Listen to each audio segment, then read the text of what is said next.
Moving on to a discussion about the shard, and the first question was about the 2008 financial crisis, and would this have been undertaken differently or at all if you could have foreseen that coming? I think the shard was always considered to probably be the least likely building in London at the time to go ahead, and I think it was only the tenacity of Irvine that drove it through the financial crisis. And I don't believe if he would have known it was coming, I think he still would have gone ahead with this build. I don't think it would have changed anything. You know, once we secured the funding, the building was always going to go ahead, and he made sure of that. Yeah, I think that's right, and I think also he wouldn't have changed the kind of building it is. I mean, it is a unique building. This idea that Renzo describes as a vertical city, I think, you know, Irvine has been always excited by that idea, and he's built it. So might it have all been office? Might it have changed the shape? Might it have done something else? I don't think. But it is.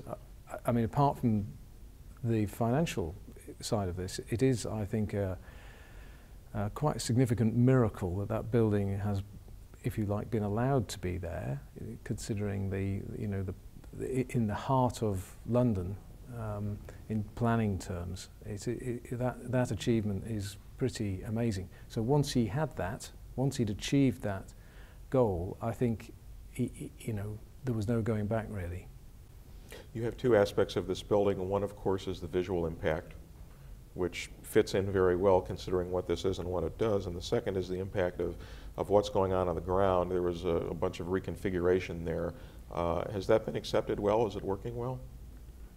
I think the way in which this building touches the ground and comes up against the tube system, the rail system, bus, taxi, the pedestrian flow is extremely impressive. I think the way that, in fact, the two guys on the revolving doors into the office on the sort of top of the plaza are frequently asked the question by people coming out of the station, can you please tell me where the shard is?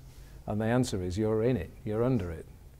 Now, and that's because really the only thing that touches the street is the core, and then on the perimeter the columns come down, but you're walking among the columns and they're 20 metres high, and it doesn't feel like you're remotely under a building. So I think that is a very successful part of the project. And it's completely opened up the space around London Bridge Station. It was a very sort of dark and almost dangerous place to come out for work in the morning. Now it's an open, clean space with designated bus routes, taxi ranks. It's all very, very well organised now, and it's completely transformed a very dull area of London Bridge. Can you speak to the progression of the designs? How many iterations did this go through until it was finally hit upon? The design period was lengthy, for sure. This building, I've been associated with this building for I think 12 years now, right from the early days, and Renzo produced that famous sketch for Irvine in about 2000, and there are lots and lots of sketches, and then there were tables full of models looking at the way the shards would go together, and the way the forms and the shapes would end, and this thing about the top, how does it disappear into the sky? And I think part of that was also the brief for the project. What was this vertical city, and what was really going to work? The sides, the inclination of the shards was adjusted over time as well, and so a lot of variables looked at in lots and lots of different ways. Finally, things just to do with basic net to gross, trying to see how we could make the core more efficient to make it really as small as possible. So in terms of a number, I don't know, but there was probably four years of initial work up to planning, and then in the period where funding was being sought or established, there were probably several further iterations. When we were in London, the London chief city planner explained to us just why it takes so long to get building designs approved, and all of the, not only the environment in which you're working, but the fact that everything has to be exactly placed just so, and inspected and looked at so many times. And that was the case, of course, over across the river where the Gherkin is in the financial district. Was that as much of a consideration at the Shard? Yeah, very, very much so. The planning process in every UK town, but particularly in London, in the historic part of London, a lot of groups and individuals very interested, but also conservation groups, English heritage, and the planners have. There are books. There is a 3-volume book all about basically the views of any building in the context of things like St. Paul's Cathedral, both the background and the foreground views, sub-views from bridges and other important landmarks in town. And all of these are looked at, mocked up, considered, discussed, adjusted, and gone through again. So it is a complicated process. I think it's probably, well, as you may know, for the Shard, it did actually receive planning permission, and then it was called in. We use that expression, called in, to be reviewed, and then through a public inquiry, and then was eventually given its permission in 2004. I'll just ask you about future development and what you see happening in this neighborhood as far as the Shard being a catalyst for new development. What will we see there 20, 30, 50 years from now? I think you will see continued regeneration. I think that it's a part of town that has some quirky special areas now. There's the area around the Cathedral, Borough Market. The whole transformation of the train station, London Bridge Station, is right now being completely rebuilt. £1 billion are being spent there. And then there are numerous sites around the Shard which I think you will see developed out with residential, office, and probably some cultural uses as well.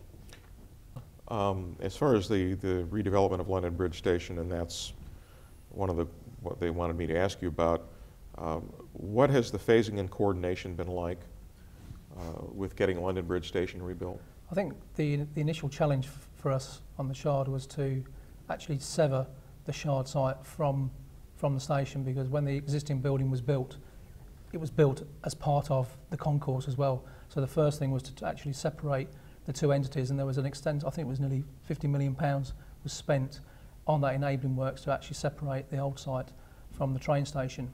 We then embarked on the construction of the Shard, and then when we started to develop the actual concourse itself, I think me and Bill started to count up upstairs how many different phases were. There was something like 17 different phases of construction for the actual train station roof and the concourse roof, and there was a further 26 different phases with the bus station reconfiguration, because it had to be kept operational all the time and the buses were continually using it. All that had to be approved by the tube people, the train guys, and the bus and the local authorities. So there was a myriad of authorities that had to actually back all the plans that we put forward. We actually found quite an interesting statistic as well this morning, the fact that passenger surveys scores actually went up 7% during the construction and redevelopment of the Shard and the concourse. So I think we did quite a good job in the end. Well, we have some of the constraints listed here as far as the primary challenges just in the environment that you're building in. You've got Victorian infrastructure, you've got the tube system, and you've got archaeological remains in addition to all of the site distances. What were some of the sensibilities in working with those? The Shard itself was actually free of archaeology. Our Victorian railway engineers had removed most of that, or all of it, and the old Southwark Towers building. But the place next door had an archaeological team working on that, above and around the tube lines, the Jubilee line, and the ticket hall. And certainly there are well-established ways of working with those bodies in London and the archaeologists to enable them to get on with their work whilst other engineering building work is happening. And I think all those parties, I think, were very pleased with their outcomes, and it was a very strong, positive team throughout. The image of the Shard as being a highly public building, but yet the cost of going up to the observation deck. Any comment on that? Well, I have heard that question before. I think it costs £25 if you buy a ticket online, but that is basically the same as other attractions in London. It's very comparable with those things, and I have been up there a lot during construction and to the viewing gallery since with guests and friends and so on, and I think it's worth every penny. Not only just for the view, but for the environment itself. Yeah. It's spectacular. It is the viewing area, the entity that is up there is beautiful, fantastic. It's a very nice experience, and whatever the weather, there is a different experience to be had. There's an open air part to get the experience of the wind and the cold, as well as the internal aspects. It is a complete treat to be there, and everybody I have taken has been just delighted with and amazed at how much they've enjoyed it. I think for me, we took it for granted a little bit, didn't we, going up there all the time. And we've actually been higher than the viewing gallery as well. But I'm always amazed how people react when they first walk through the stairs onto the viewing gallery, and they just are absolutely breathtaking by the panoramic view of the whole of London. I mean, it's unrivaled, yeah, it is. Apart from if you can afford to go up in a helicopter, of course.